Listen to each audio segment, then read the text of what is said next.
Sub division of journal मैंने आपको पहले भी बताया था कि कुछ बिजनेसमैन होते हैं जिनका बिजनेस साइज स्मॉल होता है, छोटा होता है, तो वो अपने यहाँ प्रॉपर जर्नल बुक रखते हैं। बट अगर कंपनी है, फर्म है, ऐसे बिजनेसमैन, ऐसी कंपनी फर्म जिनका बिजनेस साइज लार्ज है, ऐसी कंपनी अपने यहाँ कैश बुक मतलब सब division of journal cash book है, single column cash book, 2 column cash book, 3 column cash book, purchase book, sales return book, purchase return book, petty cash book, different type की books अपने यहाँ रखती हैं और उसमें ओरिजिनल रिकॉर्ड ऑफ जर्नल जितने भी ट्रांजैक्शन होते हैं उनको आप रिकॉर्ड करती हैं। यहाँ पर सब डिवीज़न ऑफ जर्नल में क्या करना है, जो भी बिजनेस बड़ा है, लार्ज है, कंपनीज वगैरह अपने यहाँ कैश बुक रखती हैं, simple column cash book. Simple column cash book में जितना भी कैश आ रहा है, जितना कैश जा रहा है, inward cash and outward cash, इसकी एंट्री आपको करनी है। तो चलिए देखिए सिंपल कैश बुक का फॉर्मेट किस तरह से होता है। Simple cash book, original record of journal. Simple cash book में कैश ट्रांजैक्शन आपको नोट डाउन करने हैं। इसका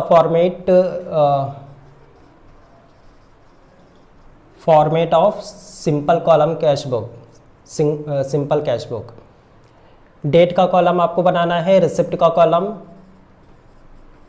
voucher number, voucher number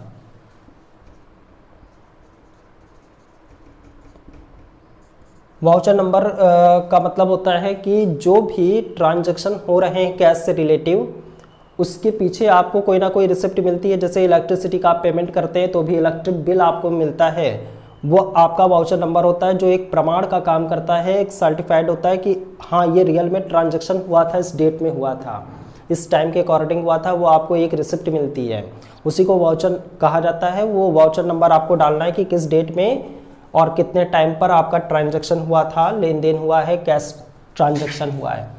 voucher number LF का कॉलम बनाना है आपको, क्योंकि प्रॉपर जर्नल यानी कि original record of journal simple column cash book में बन जाने के बाद में आपको इसका लेज़र भी बनाना होगा। तो LF का फुल फॉर्म होता है laser folio number, laser folio number. Laser folio number का कॉलम बनेगा क्योंकि सिंपल कैश बुक बन जाने के बाद आपको लेज़र में पोस्टिंग करनी है, लेज़र प्रिपेयर करना है। LF का कॉलम, लेज़र फोलियो नंबर, फिर अमाउंट का कॉलम, इसी तरह से आपको रिपीटिंग करनी है। फिर डेट का कॉलम आपको बनाना है, पेमेंट्स का कॉलम बनाना है, वाउचर नंबर का कॉलम बनेगा, LF का कॉलम और अमाउंट का कॉलम। ये इसका फॉर्मेट है। सिंपल कॉलम कैश बुक या single column cash book. Receipt के कॉलम में date particulars, left side receipt है, राइट साइड पेमेंट है। Date receipt, voucher number LF, amount, date, payments, voucher number LF, amount. ये simple column cash book है, single column cash book. अब format of 2 column cash book, format of 2 column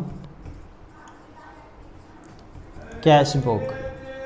2 column cash book का format, date का column, receipt, left side receipt है, cash की receiving होगी, voucher number, जो भी रिसिप्ट नंबर है, वाउचर नंबर। LF का कॉलम,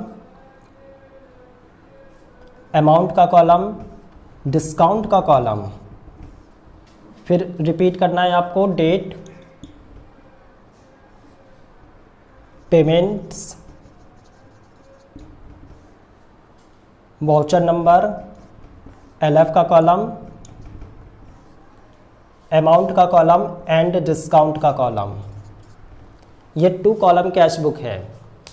कुछ बिजनेसमैन, कंपनीज वगैरह 2 कॉलम कैश बुक भी अपने यहाँ रखती हैं और 2 कॉलम कैश बुक का जो फॉर्मेट है वो इस तरह से है।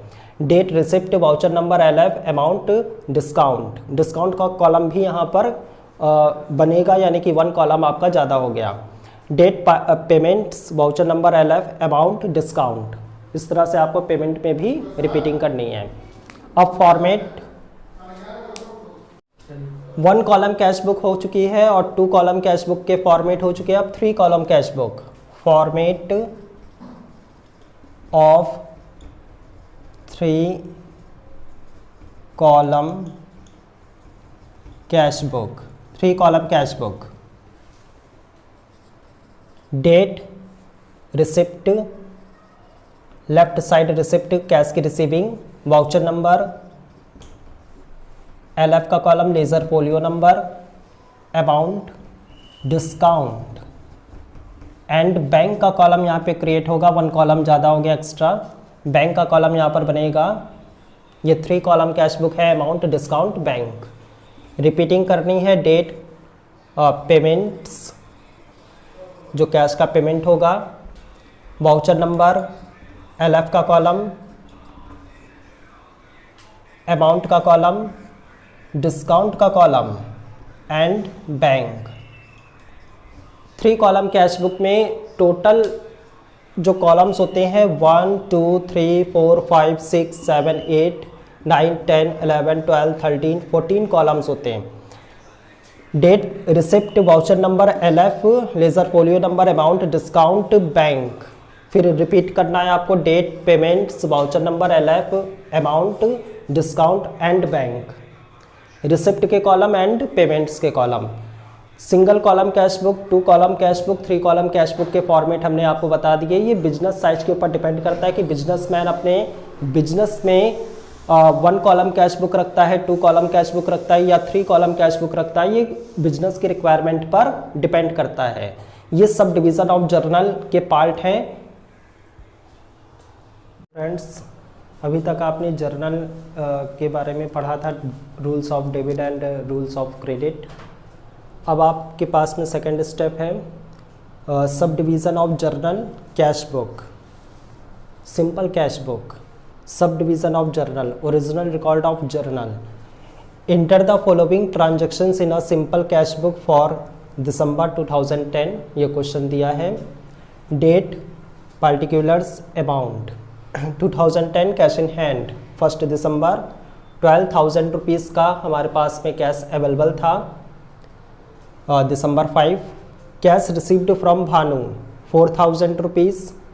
दिसंबर 7 rent paid 2,000 rupees. December 10 purchased goods from Murari for cash 6,000 rupees. December 15 sold goods for cash 9,000 rupees. December 18 purchased stationery 300 rupees. December 22 cash paid to Rahul on account 2,000 rupees. December 28 paid salary 1,000 rupees. December 30 paid rent 500 rupees. ये आपके पास में question है और इसके according आपको simple cash book prepare करनी है। सिंपल कैश बुक, आइए इसका सॉल्यूशन। मैंने क्वेश्चन को नोट डाउन किया हुआ है पैड पर, आइए इसका सॉल्यूशन करते हैं। सिंपल कैश बुक प्रिपेयर करना है आपको। Simple cash book, left side receipt and right side payment. Receipt का कॉलम आपको बनाना है, डेट कॉलम बनेगा, रिसिप्ट का कॉलम, अमाउंट की कैश की receiving, voucher number, LF number, laser folio number, amount. इसी तरह से रिपीट करना है, डेट, पेमेंट्स, कैश का पेमेंट होगा इधर राइट साइड में, voucher number, laser folio number, amount. Simple cash book.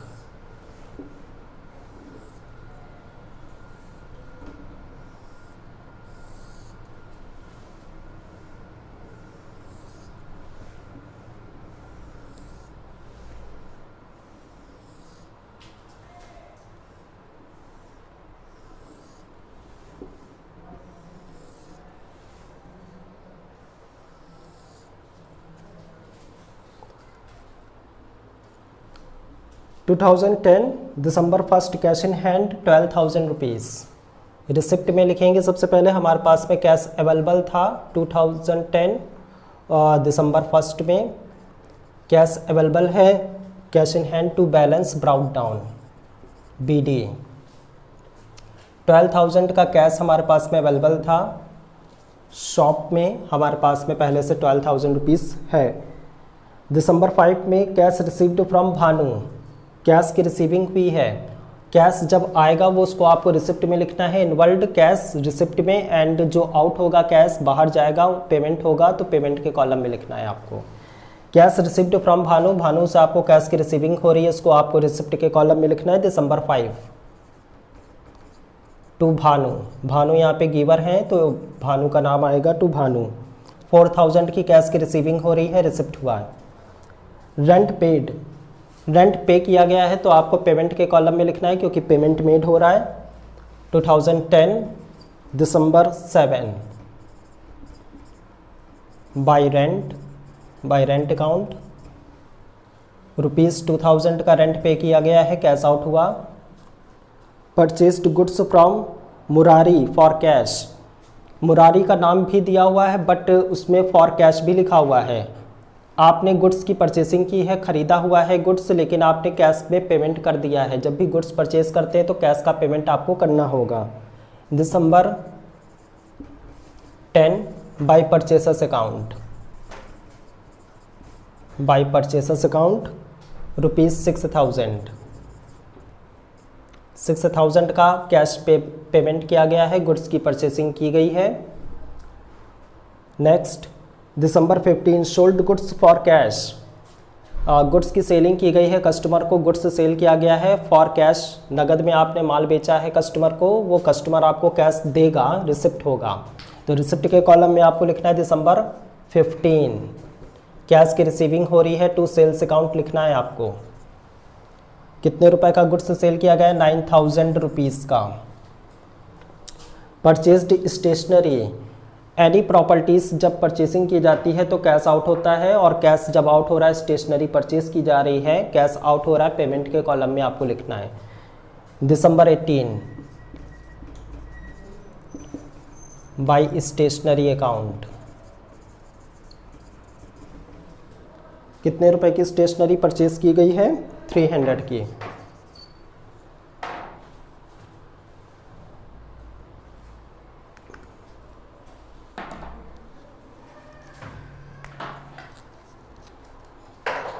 दिसंबर 22 में cash paid to Rahul on account 2,000, cash पे किया गया है, राहुल को पेमेंट किया गया है, तो पेमेंट के कॉलम में आपको लिखना है राहुल को पेमेंट हो रहा है दिसंबर 22 में बाय राहुल, 2,000 का पेमेंट मेड हुआ है, कैश आउट हो गया है। पेड सैलरी, सैलरी पे की जा रही है, कैश आउट होगा, और उसको पेमेंट के कॉलम में आपको लिखना है बाय सैलरी अकाउंट। दिसंबर 28 कितनी सैलरी पे की गई है? पेमेंट हुआ 1,000 का पेमेंट हुआ। पेड रेंट, तो बाय रेंट अकाउंट। दिसंबर 30 रेंट पे किया गया है 500 का, और यहाँ पे दिसंबर 31 का होता है, तो लास्ट में मंथ के लास्ट डेट में क्लोजिंग बैलेंस फाइंड करना है by balance carried down CD। Cash का कलेक्शन टोटल यहाँ पर आपको देखना है कितना हुआ है। टोटल 25,000 का कैश का कलेक्शन हुआ है, और यहाँ पर कैश आउट कितना हुआ है इसको देखना है, इसको ऐड कर लेना है पहले। 2,000 प्लस 6,000 8,000, 8,000 प्लस 2,000 10,000, 11,000, 11,800 का कैश आउट हुआ है। 25,000 में से 11,800 को आपको माइनस करना है। 25,000 का कैश का टोटल कलेक्शन है, और उसमें से आपको 25,000 में से 11,800 का कैश आउट हुआ है, उसको माइनस करना है। डिफरेंस मनी कितनी आएगी?